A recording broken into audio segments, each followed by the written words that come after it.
So as you can see, we're on pound dollar right here. Here is our support level, and it looks like this might break through the support level, but we're going to wait for a retest. So anyway, let's play this.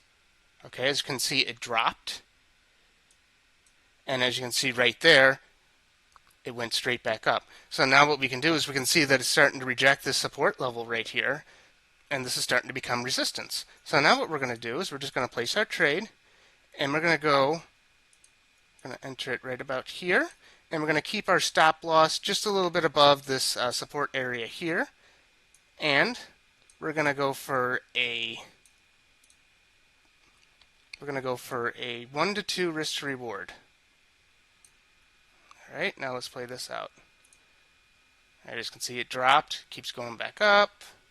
Just keep waiting, and